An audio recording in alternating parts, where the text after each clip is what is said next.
Pode sentar, irmãos. Queridos, abramos a palavra do Senhor em Cântico dos Cânticos, ou Cantares de Salomão, no capítulo 5.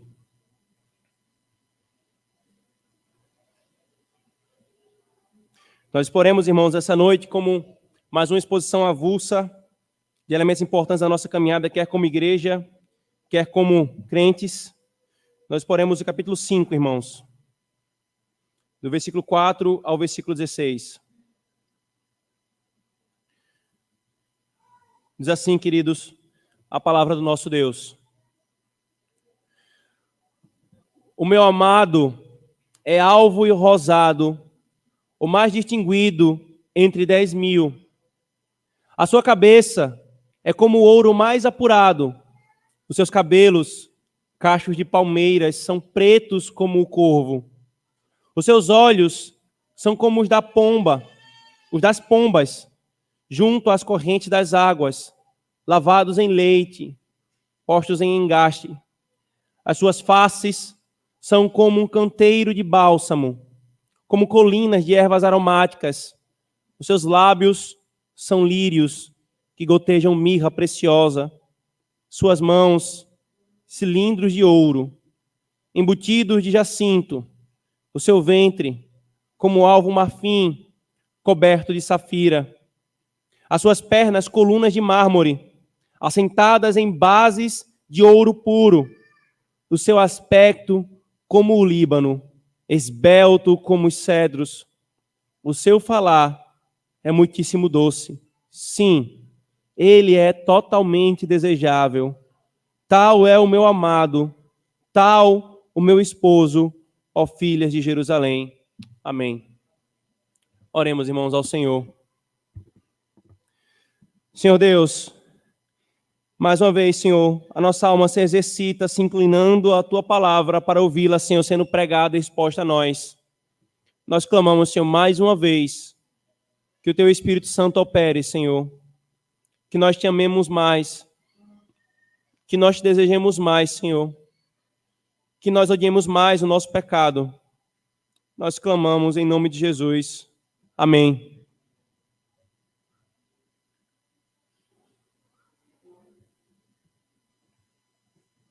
Irmãos, quando um casal está trilhando a trilha do noivado ou é recém-casado, todos conseguem perceber o amor, o afeto, a disposição mútua que um nutre pelo outro. Só que algumas línguas não muito sábias, elas gostam de dizer coisas do tipo, isso é porque eles são recém-casados. Ou então, isso é porque está no começo. Ou ainda, aproveitem que isso passa. Coisas dessa natureza, irmãos. O problema é que o problema não está no casal que está desfrutando desse amor e desse deleite mútuo um no outro. O problema está exatamente naqueles que julgam errado a caminhada de um casal, como algo sem graça, cansativa. E testemunhar, irmãos, tal amor, tal afeto e tal disposição mútua em um jovem casal, ser deboche da boca de muitos, irmãos, é porque não entenderam o que é o deleite de um noivo numa noiva ou de uma noiva em um noivo. Hoje, queridos, nós veremos exatamente acerca de um casal que tem suspiros e deleites mútuos um pelo outro, que deseja estar nos braços um do outro. Sendo mais específico, irmãos, nós vamos ver sobre um casal que tem uma admiração e um maravilhamento um pelo outro. Mais especialmente, nós veremos aqui nesse texto, irmãos, o maravilhamento de uma noiva por seu noivo.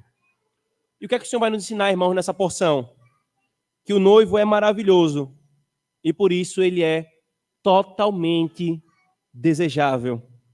E nós faremos isso aqui, irmãos, nessa porção do livro de Cantares. Expor o livro de Cantares, irmãos, ou uma porção do livro, é sempre um grande desafio. E todas as vezes que nós expomos esse livro aqui na igreja, essa é a terceira exposição desse livro, de algum texto desse livro, eu preciso voltar um pouquinho e explicar à igreja qual é a abordagem hermenêutica desse livro, para que não haja nenhuma dificuldade na igreja a acompanhar a interpretação adequada desse material, irmãos, desse livro inspirado pelo Espírito Santo. Matthew Henry, irmãos, ele expôs precisamente o problema desse livro quando ele disse assim: o livro de Cantares de Salomão é muito diferente dos cânticos de seu pai Davi, os Salmos. Aqui não há o nome de Deus. Este livro não é citado em nenhuma parte do Novo Testamento. Nós não encontramos nele nenhuma expressão de religião natural ou devoção piedosa. Além disso, ele não é introduzido por nenhuma visão ou alguma marca de revelação imediata. Há uma dificuldade nesse livro, irmãos. Só que não é tão difícil assim. Eu quero mostrar para a igreja. Primeiro, nós vemos o autor. Vem comigo, por favor, para Cantares, capítulo 1. Começa muito claramente afirmando: Cântico dos Cânticos de Salomão. Salomão, irmãos, ele foi o grande rei sábio de Israel. Ele foi o filho de Davi que assumiu e se assentou no seu trono, e que depois de uma caminhada de piedade e de desejo de agradar ao Senhor, ele se lançou, irmãos, numa trilha de idolatria e de perversão sexual. A Bíblia nos diz, irmãos, que Salomão, no auge da sua sabedoria, ele escreveu cerca de 1.005 cânticos. Está lá em 1 Reis, capítulo 4, versículo 32. Cantares, irmãos de Salomão, foi só um deles, mas foi o inspirado pelo Espírito Santo e reservado aqui no cânon da Escritura Sagrada, irmãos. A questão começa a dificultar, queridos, quando nós consideramos sobre quem Salomão está falando. De que ele está tratando aqui nesse cântico? Ele está falando de seu amor por uma jovem, ainda antes do seu período de queda. Ele está falando de algum relacionamento que ele percebeu e viu entre um noivo e uma noiva, um esposo e uma esposa, e isso o inspirou a fazer esse cântico. Ou até mesmo ele está falando de um relacionamento entre um homem e uma mulher, no qual ele está envolvido, porque ele mesmo tentou conquistar o amor daquela mulher no seu período de perversão sexual. Eu penso, irmãos, e tenho sustentado e explicado à igreja que é exatamente essa última possibilidade. O livro, irmãos, ele está organizado em 5 cânticos. Eu quero explicar isso para vocês dessa forma. 5 cânticos, irmãos, que não seguem necessariamente uma ordem cronológica, mas apresentam um início temático e um fim temático. Começa com essa personagem principal chamada Sulamita, a moça principal aqui dos cânticos, sendo levada para Jerusalém. Essa moça é objeto do amor do noivo. Apresenta-se o rei que leva a Sulamita para Jerusalém. Apresenta-se um pastor de ovelhas, que é o suspiro e o objeto de amor da noiva, a quem ela se dirige. Aí fala-se das filhas de Sião, as mulheres que moram em Jerusalém, os irmãos da Sulamita e os guardas de Jerusalém. Essa possibilidade, irmãos, que nós temos sustentado, ela sugere que essa jovem, ela viveu numa cidade ao norte de Israel chamada Sulém. É daí que vem Sulamita. Mas que Salomão tentou conquistar a moça, só que essa moça tinha um coração só para um, o seu noivo. Salomão insiste em conquistá-la. Você pode perceber isso na leitura dos cânticos. Ele leva ela para Jerusalém, exibe as suas câmaras, as suas riquezas, as suas vinhas, mas ela simplesmente o despreza, porque ela só tem coração, ela só tem olhos, ela só tem corpo para o seu amado. Um simples pastor de ovelhas, mas é o seu amado, o qual ela clama para que ele vá buscá-la, e ele vai até ela e expressa o seu amor, rogando por fidelidade. Salomão, queridos, nada consegue nessa história. E aqui, Salomão, em sua impiedade, ele não é um tipo de Cristo, mas ele é o contrário de um tipo. Ele não é o tipo de Cristo na sua gloriosa sabedoria, mas ele é exatamente um tipo de todas as tentações carnais que tentam conquistar o coração da noiva de Cristo para si mesmas, para si mesmo. Então Salomão, queridos, mesmo não tendo e conseguindo o que desejava, ele foi impactado por essa expressão de amor. E ele retrata em um belo cântico esse profundo amor entre essa sulamita e o seu noivo, um pastorzinho de ovelhas. Parece, irmãos, que essa é exatamente a questão aqui por trás dessa narrativa, melhor, desses cânticos. Só que há um outro problema, irmãos. Qual é a abordagem hermenêutica desse cântico? A história da igreja, irmãos, desde os primórdios, ele tem sustentado uma interpretação que que é chamada de alegórica. Uma abordagem alegórica. E nós, como reformados, rapidamente chega aos nossos ouvidos, dói um pouquinho eu ouvir essa palavra, e corretamente dói. Só que a questão aqui, irmãos, é que o próprio livro demanda de nós essa interpretação histórico-gramatical do livro. É uma abordagem que entende o padrão que o Senhor coloca na sua palavra, que ele, como esposo, e o seu povo, como esposa, é o padrão absoluto de um relacionamento entre um marido e uma mulher, entre um noivo e uma noiva. Essa abordagem foi amadurecida pelos reformadores, em especial pelos puritanos, e apelaram para uma profunda tipologia do livro, de forma que não tem como nós entendermos o livro de forma profunda se nós separarmos a visão que há entre o relacionamento de Cristo com a sua igreja. Só há cerca de 120 anos, mais precisamente, ganhou força uma interpretação literalista que olha para o livro de Cantares e vê simplesmente como um manual de romantismo no casamento. Sim, queridos, tem muitos princípios úteis aqui para nós, para o nosso casamento. Só que é muito mais do que isso, irmãos. Ele está nos apontando para a relação entre Cristo e a sua igreja. Cristo, ou Deus, ser o marido, o noivo, não é novidade do Novo Testamento, irmãos. Isaías capítulo 42, versículos 5, 4 a 5. Isaías 44, 5. Oséias 2, 16.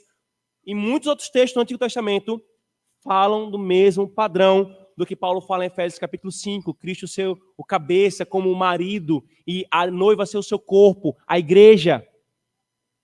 Como ele fala em Apocalipse 16, 7, em 2 Coríntios 12, 1.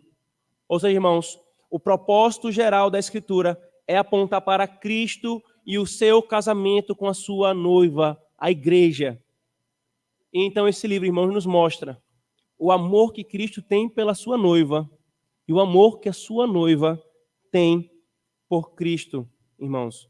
O livro requer de nós essa abordagem hermenêutica, queridos. A falta de dados históricos mais precisos, que não são descritos nesse cântico, a falta de citações diretas no restante da Escritura Sagrada, a falta de clara conexão intertextual, dentre outros, apontam para essa abordagem e é assim que nós vamos tratar. É por isso que John Owen falou sobre esse livro. Todo o livro de cânticos, de Cantares de Salomão, leva em consideração a descrição da comunhão que existe entre o Senhor Jesus Cristo e os seus santos. Lembrado, então, irmãos, qual é a abordagem desse livro? Hoje nós vamos considerar isso, irmãos. Cristo é um noivo incomparável e totalmente desejável. E por isso, a sua noiva, a igreja, se maravilha com ele. Veja, por favor, primeiramente, o versículo 10.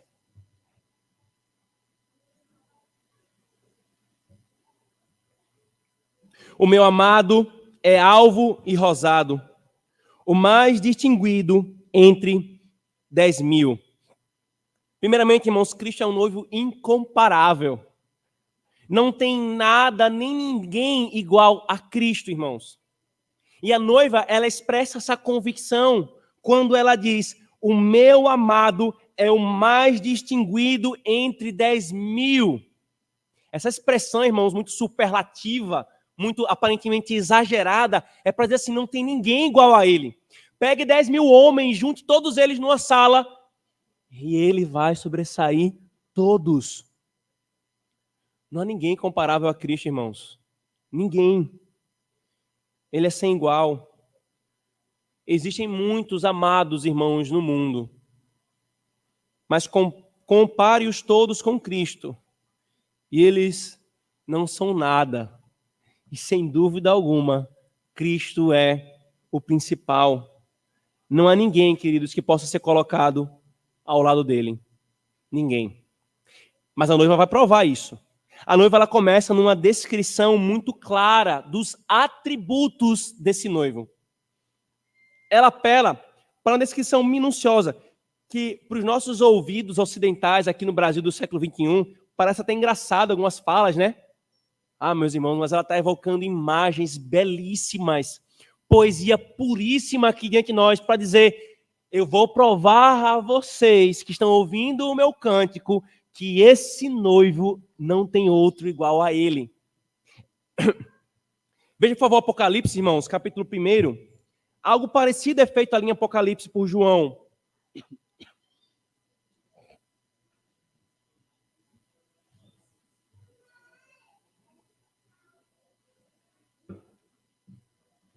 João, quando tem a sua visão do Cristo glorificado, ele diz, versículo 12: voltei-me para ver quem falava comigo, e voltando vi 7 candeeiros de ouro. E no meio dos 7 candeeiros, um semelhante a filho de homem, com vestes talares e cingindo a altura do peito, com um cinto de ouro. A sua cabeça e cabelos eram brancos como a alva lã, como neve. Os olhos como chama de fogo, os pés semelhante ao bronze polido, como que refinado por fornalha, a sua voz como de muitas águas. Tinha a mão direita 7 estrelas, e da boca saía ali uma afiada espada de 2 gumes. O seu rosto brilhava como o sol na sua força. João fez a mesma coisa que a noiva está fazendo aqui, irmãos. E ela vai provar. Primeiro, queridos, ela diz, veja por favor, versículo 11, a sua cabeça é como o ouro mais apurado. Qual a imagem da cabeça aqui, irmãos, na Escritura Sagrada? Quando a Escritura Sagrada usa a ideia de cabeça, qual é o sentido que isso quer dar? É claro que há referência à cabeça como a parte do corpo humano, mas há um uso, irmãos, aqui metafórico da cabeça. Veja, por favor, Efésios, basta ler esse texto, tem vários textos, Efésios 1, 22, é o primeiro texto que nós vamos ler, mas Efésios 4, 15, Efésios 5, 23, Colossenses 1, 18, Colossenses 2, 10, todos eles falam a mesma coisa. Veja, por favor, Efésios 1, 22.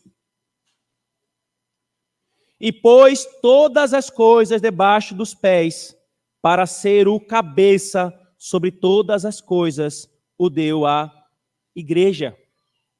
O que a noiva está falando sobre Cristo, irmãos?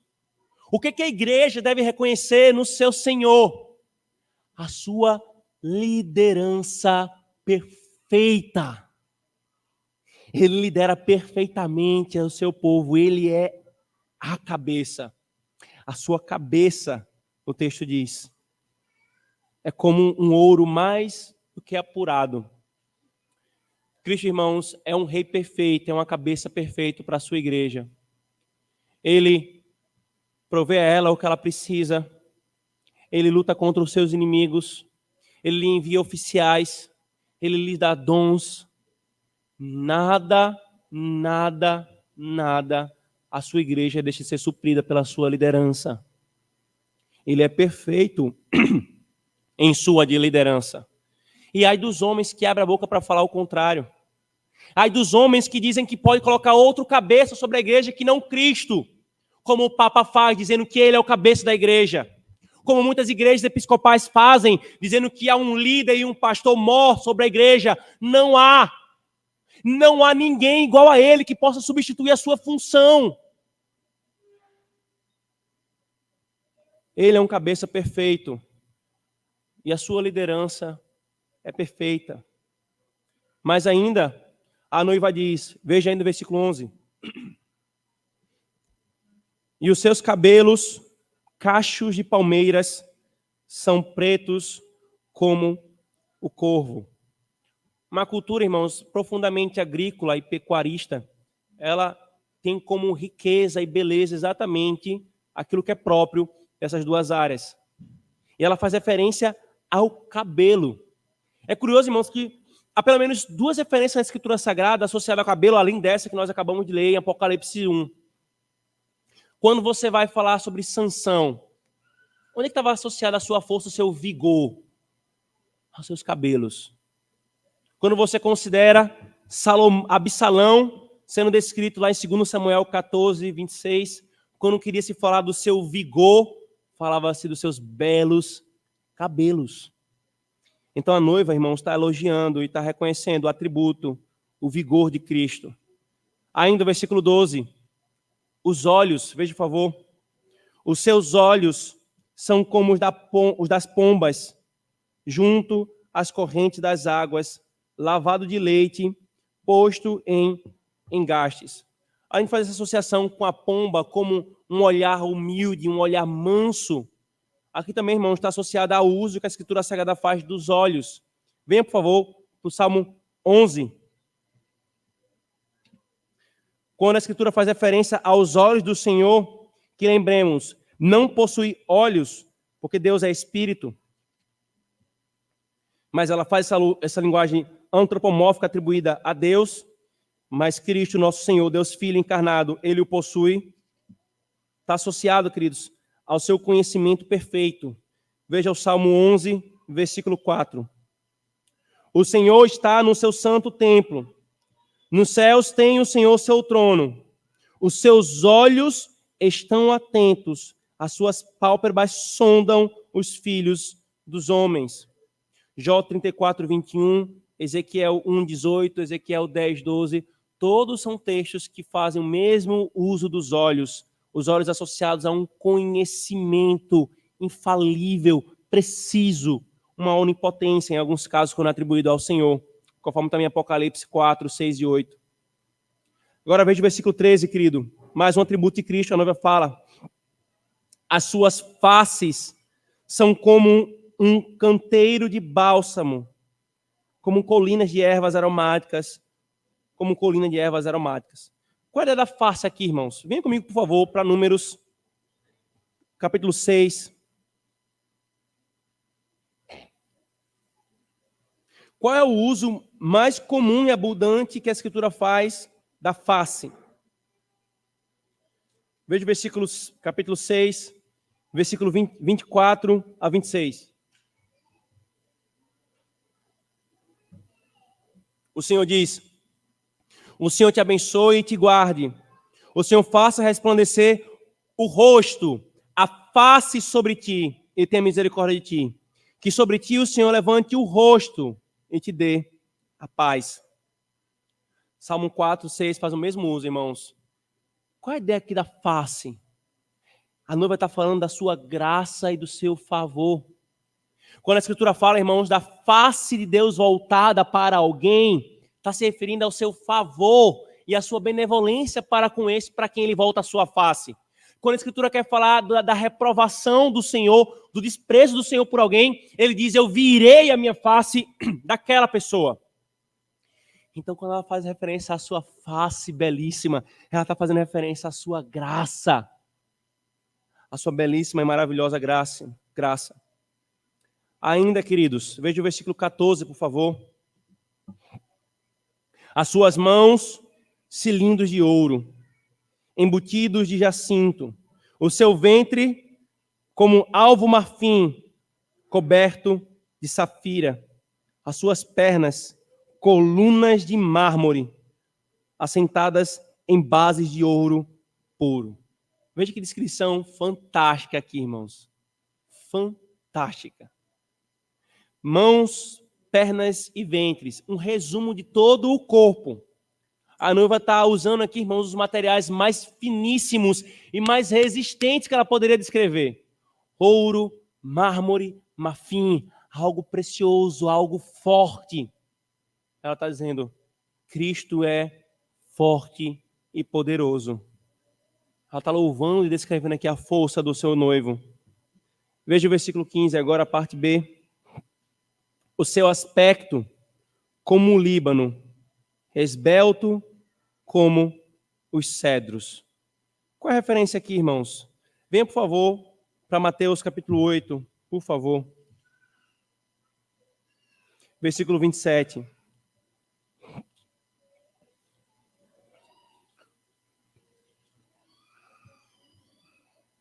É dito: e maravilhavam-se os homens, dizendo: quem é este que até os ventos e o mar lhe obedecem? Queridos, quando a noiva faz referência ao seu aspecto, está sempre associada a esse vislumbre que os homens tinham da dupla natureza de Cristo como Deus e homem. Todas as vezes que se fazia referência ao aspecto de Cristo, enfatizava-se exatamente a sua glória única de mediador e Deus, homem unidos em uma só natureza. Como quando os apóstolos viram Jesus no Monte da Transfiguração, como quando João viu e contemplou a glória do Cristo ressurreto, a natureza, a dupla natureza de Cristo, divina, humana, na mais bela união que essa era já viu, queridos. É uma coisa belíssima. O seu aspecto é belo. E por último, queridos, na descrição desses atributos desse noivo, para provar que ele é maravilhoso, ela diz, veja o versículo 13, a parte B, e o versículo 16, a parte A. Os seus lábios são lírios, que gotejam mirra preciosa. Agora, versículo 16, o seu falar é muitíssimo doce. É interessante, irmãos, porque esse é o único atributo que ela repete duas vezes. Ela fala sobre os seus lábios e sobre o seu falar, que no final significam a mesma coisa, irmãos. A noiva está louvando o ensino e as palavras do seu noivo. É mirra, é doce, é agradável. É por isso, irmãos, que o presbiteriano escocês James Durham, ele falou o seguinte, comentando esse texto: as palavras de Cristo têm uma eficácia refrescante especial e podem confortar e refrescar e sustentar almas enfermas. Ele envia a sua palavra e ela os cura. Aqueles que amam verdadeiramente o próprio Cristo também têm grande estima pela sua palavra e ficam muito satisfeitos com ela.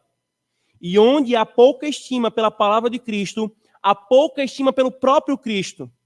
Aqueles que provam a doçura da palavra têm grande estima pelo próprio Cristo. A noiva, irmão, está mostrando que a sua admiração pelo noivo está intimamente ligado pela sua palavra. E aí você percebe, irmãos, o quão grave a gente desprezar a palavra dele. O quão grave é aquilo que os romanistas fazem, como um determinado padre nas redes sociais falou, que se você coloca a palavra de Deus acima da igreja, você está fazendo um grave pecado, porque a palavra veio da igreja, a igreja é antes da palavra. E se você se apega tanto assim à palavra, você faz uma bibliolatria. Você está idolatrando a palavra. Não! Ninguém idolatra a palavra. É porque o próprio Cristo disse: eu me relaciono com minha noiva pela minha palavra. E a minha noiva vai dizer: a tua palavra é doce. Os teus lábios são bálsamos para mim. Uma marca da noiva de Cristo é o seu apego e o seu amor pela palavra. Você quer encontrar uma igreja ou alguém que faz parte da igreja, pergunte a ele: como é que você lida com a palavra de Cristo? E aí você vai se surpreender que muitas igrejas acham um absurdo encher o culto da palavra. A palavra ser lida, a palavra ser pregada, a palavra ser cantada, a palavra ser orada, isso é um engessamento, um radicalismo. Para que isso? Não é assim que a noiva de Cristo lida com a sua palavra. Mostre-me como você se refere à palavra de Cristo e se apega a ela, que eu mostrarei qual é o estado da sua alma. Se você de fato é noiva de Cristo ou não. A noiva diz: os seus lábios são lírios que gotejam mirra preciosa. Algo agradabilíssimo. Cura. É doce. A coisa que mais a noiva anseia durante a semana é quando chegará o dia do Senhor, quando ela vai se reunir e ouvir a pregação da palavra do seu Cristo. Aquele momento do dia quando ela vai parar e ler a sua palavra. Porque é doce. Diante disso, irmãos, dessa incomparabilidade de Cristo, irmãos, nós precisamos confrontar alguns erros aqui, irmãos. O primeiro, erram as religiões que colocam seus profetas e suas obras como melhores do que Cristo. Erram todos aqueles que não olham para ele e não abrem a boca dizendo: não há ninguém igual a ele. Mas que antes se lançam em colocar alguém acima dele. Os islâmicos com Maomé, os romanistas com os seus papas, qualquer religião que não coloca Cristo no seu devido lugar como o incomparável, irmãos. Certa vez, um presbítero dessa cidade, que hoje aparentemente apostatou, vivia militando nas redes sociais, dizendo que o cristianismo era só mais uma religião e que ele não era tão poderoso assim em relação às outras. Tolo, apóstata, ele não conhece esse que é mais entre 10 milhares de homens. Erram também, queridos, a igreja de Roma, que coloca os anjos e Maria ao lado de Cristo. E é claro que vão negar isso. É claro que eles não fazem isso. Mas, meu querido, quando você abre a boca para dizer que os méritos de Cristo não é suficiente para salvar a alma de um homem arrependido que coloca a sua fé nele, quando você insiste em dizer que há intercessão de Maria, que há intercessão de anjos, que há os méritos da igreja, você não está tratando Cristo como o 10 em milhares, o 1 em 10 milhares. Ele é só mais um. Só mais um. Que você pode colocar qualquer outro ao lado dele. Não há ninguém ao lado dele. Só há um cujo aspecto é como o Líbano. Só há um que é plenamente Deus e plenamente homem, cuja obra é perfeita para salvar todo aquele que se chega a ele. Um! E ele não é encontrado no nosso meio. Ele está acima. Ele é um entre 10 milhares. Mas é fácil, irmãos, encontrar o erro das falsas religiões, o erro de Roma. Mas, queridos, pior erro está em nós, que sabemos que Ele é o melhor de todos, e não há ninguém igual a Ele. Mas mesmo assim, irmãos, nós nos admiramos de outros, amantes, falsos deuses. Qualquer um, irmãos, que nos atraia mais do que Ele, nós agimos como se Ele não fosse o melhor, o incomparável. Todas as vezes que nós nos lançamos ao pecado, irmãos, todas as vezes, nós estamos dizendo para o nosso bendito noivo: tu não és tão incomparável assim. O meu pecado me atrai mais e é melhor do que o Senhor. Somos absurdamente tolos, irmãos, quando nos afeiçoamos do pecado, tendo um noivo como esse. É comum acontecer no nosso meio, na cultura, quando um homem ou uma mulher adulteram e traem, e além da perversidade do pecado, às vezes costuma-se dizer assim: rapaz, que loucura esse homem fez, uma mulher como aquela. Ou então, que loucura aquela mulher fez, um homem como aquele. Que loucura fazemos eu e você com um noivo como este, quando nós preferimos, irmãos, o pecado ao nosso noivo. Ele é, irmãos, incomparável. Agora, esse noivo que é sem igual, irmãos, é também por causa disso totalmente desejável. Veja, por favor, o versículo 16.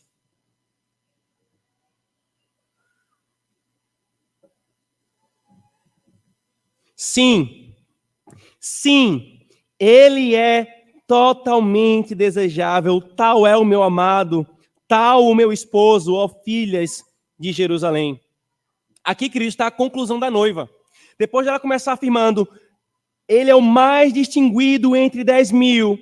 E ela vai e prova: ele é assim, ele é assado, ele é isso, ele é aquilo outro, ele é glorioso. Sim, porque ele é assim, ele é totalmente desejável. Não tem como eu não desejá-lo. Sabe qual é o contexto dessa parte aqui, irmãos, do cântico? Veja o versículo 9, por favor. As filhas de Jerusalém ficam intrigadas porque que a noiva, essa esposa, ela fica tão aperreada, agoniada quando ela não encontra o seu noivo. Para que tu faz isso, mulher? Não tem nenhum outro não que tu possa ir atrás? Para disso, larga. Elas fazem assim: que é o teu amado mais do que outro amado? Ó tu, a mais formosa entre as mulheres, que é o teu amado mais do que outro amado, que tanto nos conjuras? Para que esse aperreio? Não tem outro homem que você possa se voltar para ele, não? Ela responde, não. Não tem ninguém igual a ele. Agora vocês entendem o porquê que ele é totalmente desejável? Eu não vou inclinar minha alma e o meu corpo para nenhum outro, a noiva diz. Porque ele é isso. Ele é isso. É da natureza dele ser assim. Ela demonstra, irmãos, a noiva, que ele é um objeto infinitamente digno do nosso amor. Como James Dunham, me permitam citar mais uma vez, disse: se todas as pessoas mais seletas, mais graciosas, excelentes do mundo fossem reunidas, Cristo seria preferido eminente e merecidamente acima de todas elas. Cristo é o objeto mais amável e excelente que os homens podem colocar os seus olhos, sobre o qual eles devem lançar o seu amor. Se ele é totalmente desejável, meu querido, não tem opção. Todos os homens que existem sobre a face da terra, que já existiram e que existirão, devem desejá-lo. Ele é totalmente desejável. Se ele é totalmente desejável, os homens devem desejá-lo.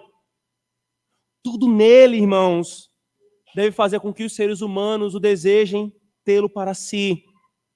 Não há nenhum defeito nele, nenhuma falta. Um homem que tem a sua visão espiritual correta não tem como olhar para esse Cristo glorioso e simplesmente virar as costas.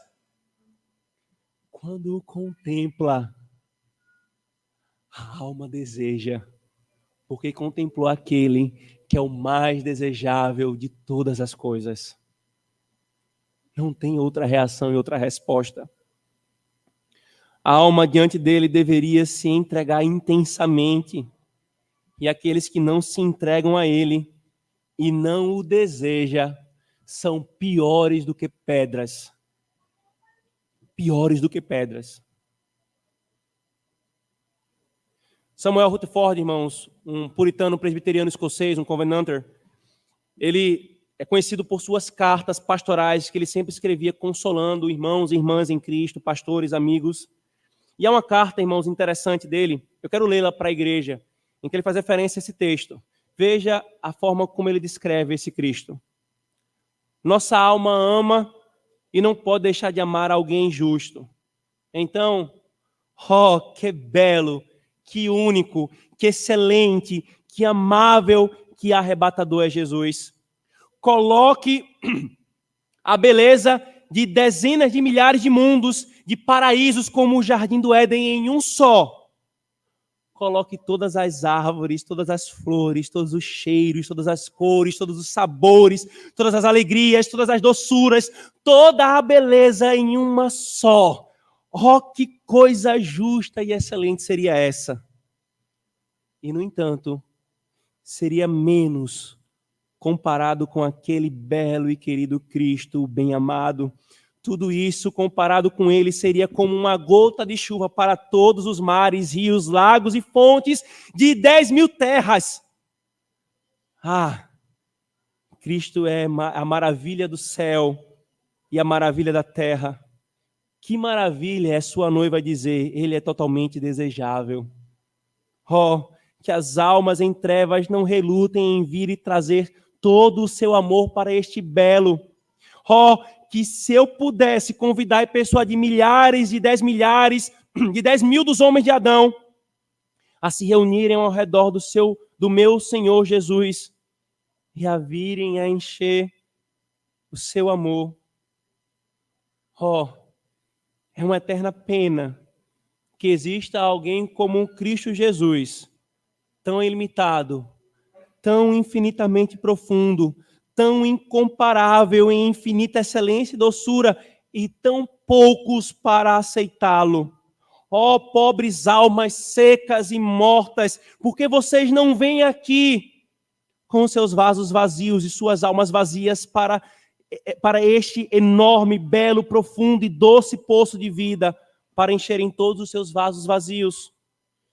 Cristo é tão grande em doçura e valor, E nós tão estreitos, tão oprimidos, tão vazantes e tão vazios de toda felicidade.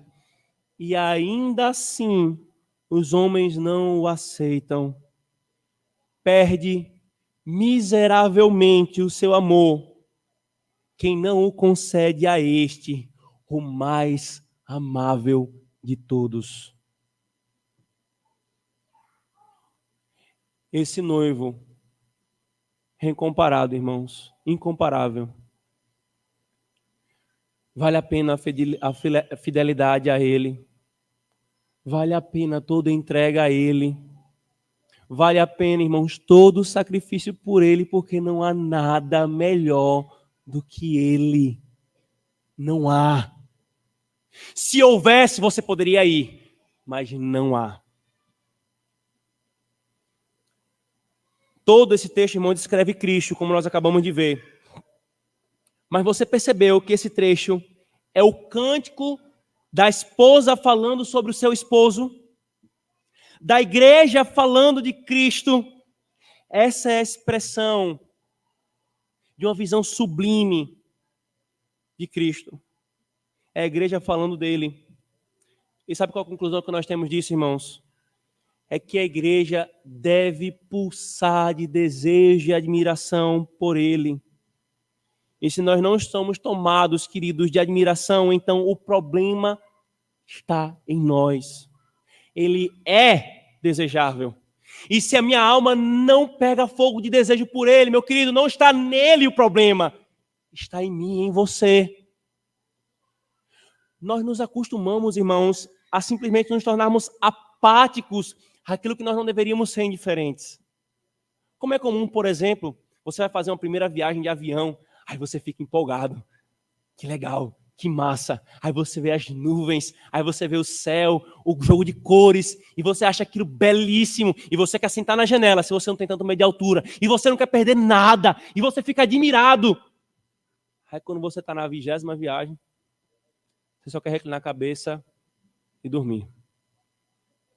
Ou quando você está viajando numa estrada com cenas belíssimas, e a primeira vez que você fez aquela estrada, você ficou empolgadíssimo. Mas já depois da 30ª, você simplesmente baixa o banco e quer dormir. Isso não é possível com Cristo, irmãos. Isso não é possível com Cristo. Nós não devemos nos acostumar em contemplar a sua glória na sua palavra, nas santas ordenanças do culto e simplesmente sermos indiferentes, irmãos. Não dá para ser indiferente a Ele, queridos. Sempre que Ele vem a nós pela palavra, nós temos que devolver a Ele uma admiração e um louvor extasiante. A indiferença, a morbidez e a frieza são um grave problema da alma. Os homens acham que o problema da frieza está em você se apegar à palavra, ou falar de doutrina, ou tentar ser fiel a alguns pontos e ser radical. Isso deixa os homens frios. Não é isso não, querido, que deixa os homens frios. A frieza está na tua alma. Porque quanto mais se conhece a Cristo, mais o coração deve ser tomado por admiração a Ele. Qual o problema de muitos que reclamam não ter uma vida cristã pulsante? Às vezes consegue completar o checklist da leitura bíblica, o checklist do culto, o checklist da comunhão dos santos e ainda assim continua apático. É porque não se voltou para esse Cristo para contemplar a sua beleza pela fé. Não exercitou ela. Irmãos, nós precisamos nos admirar dele. Precisamos nos encantar com tudo o que ele é e tudo o que vem dele. Não cabe religiosidade vazia, irmãos, no relacionamento com Cristo. Não cabe. Pecamos quando somos indiferentes a Cristo. E porque nós somos indiferentes a Cristo, nós nos lançamos a muitos pecados. Você quer prevalecer contra toda a tentação que Satanás, a tua carne, envia à tua alma. Então enche com tua alma para se admirar de Cristo. Quanto mais, irmãos, nós nos maravilhamos da beleza desse marido, mais resoluta a nossa alma fica. Eu não vou traí-lo. Eu não vou traí-lo. Quando o marido sabe da bênção que é ter uma esposa e de todos os atributos dela, quando uma esposa sabe da bênção que é ter um marido e dos atributos dele, isso ganha força para que as tentações não sobrevenham com força. Força para resistir às tentações. Muito mais, queridos, se a igreja do Senhor se maravilhar do seu Cristo, quanta força para resistir às tentações nós teremos, irmãos. Nada vai nos fazer desviar o olhar. Nada vai nos trazer mais cobiça. Nada. Porque eu tenho aquele que é distinguido de 10 milhares. E como é que nós ignoramos ele, irmãos? Nós ignoramos ele quando nós desprezamos os meios de graça, quando nós ignoramos a oração, a palavra, quando nós lidamos com a caminhada cristã, irmãos, como mera forma e mero externalismo. Quando nós, ao virmos para o culto, nós não preparamos a nossa alma para nós nos encontrarmos com ele e vemos como se nós estivéssemos indo passear num shopping. Como se eu simplesmente estivesse indo ver os meus amiguinhos, as minhas amiguinhas. Antes de você encontrar o seu irmão, e você vai encontrar o seu irmão e vai se alegrar com ele, mas antes de você vir encontrar com ele, você vai vir encontrar com o teu Senhor. Prepare a tua alma. Prepare a tua alma. Às vezes nós nos preparamos muito mais para nos encontrar com homens falhos e pecadores. Mas nós não nos preparamos para que a nossa alma esteja focada em Cristo enquanto o culto está acontecendo. Por que o nosso pensamento devagueia tanto, irmãos, durante a pregação? Por que vagueia tanto durante uma oração? Lute para que você possa extrair o máximo do teu Cristo. Busque-o em oração, busque-o na palavra, busque-o no sacramento, exercite a sua fé em cada busca e você vai encontrá-lo e você vai poder falar exatamente como a noiva aqui e dizer, ele é totalmente desejável e a minha alma o deseja, encontrar nele deleite. Busque-o e não desista de buscar. Ainda uma aplicação prática, queridos, para que a nossa alma possa se maravilhar dele, é a meditação, aplicando aquilo que nós vimos hoje pela manhã. Me permita citar aqui, irmãos, mais uma vez, Edmund Callamy, na mesma obra que eu mencionei pela manhã. Ele diz o seguinte: para um cristão descuidado, Cristo é uma fonte selada, um tesouro trancado, mas a meditação é a chave que abre o tesouro de todas as excelências de Cristo, que abre o livro para nos permitir ler todas as excelências que estão em Cristo. A meditação como que abre a fonte. E se estudássemos quem é Cristo, que ele é melhor dentre 10 mil, veja novamente ele citando o texto, totalmente excelente, o esplendor da glória de seu Pai, a imagem perfeita da sua pessoa. E se estudássemos o amor de Cristo pelos pobres pecadores, a altura, a profundidade, o comprimento, a largura do amor de Deus para conosco, se estudássemos como Cristo se tornou pobre para nos enriquecer, como ele foi feito pecado para que pudéssemos ser feitos justiça de Deus por meio dele, se nós imergíssemos nessa meditação, se você reservasse meia hora por dia para meditar sobre as excelências de Cristo, se quando caminhasse no campo, meditasse sobre o amor de Cristo, eu estou certo que isso geraria o amor na sua alma por Cristo. Porque, mais uma vez, não tem como contemplá-lo pela fé e não se maravilhar com ele. E não se maravilhar com ele. Igreja, esse é o teu noivo. É aquele com quem você passará a eternidade. Vale a pena você se lançar nesse maravilhamento a partir de agora. Agora, você que não conhece a Cristo, você que não colocou a sua fé nele, você que lida com ele como se ele fosse mais um criador de uma religião, deixa eu te dizer, você está procurando homem após homem, criatura após criatura, algum distinguido entre 10 milhares, e você não vai encontrar. você não vai encontrar. Essa sua busca é vã. Mas hoje, Ele está te dando a oportunidade de você ouvir sobre esse fato. Eu sou incomparável. Não há ninguém igual a mim. Pare essa sua busca e se maravilhe com a minha graça, com o meu poder, a minha obra, a minha doçura, a minha natureza divina humana, a minha força, a minha face favorável, aquele que se chega a mim. Maravilhe-se com tudo que Cristo é. E você vai encontrar satisfação para a sua alma. E você vai poder dizer: Ele é totalmente desejável. E a minha alma o desejou. E eu encontrei nele repouso para ela. Cristo, igreja, é incomparável. Amemos e admiremos esse noivo. Amém. Oremos, irmãos. Senhor Deus, ó nosso Cristo, Tu és incomparável. Que marido bendito Deus Pai providenciou para a Tua igreja, o Teu povo. Que pacto bendito é o pacto da redenção, que nos fez ser prometidos a um noivo tão excelente, Senhor. Ó Senhor, nós confessamos a Ti a nossa indiferença, a nossa apatia. Nós confessamos a Ti, Senhor, que tantas vezes, Senhor, nós nos deparamos com a Tua glória, com as obras da Tua providência, as obras da criação, a obra da redenção, a Tua palavra, Senhor, e nós simplesmente fomos apáticos, Senhor. Nos perdoa por isso, Senhor.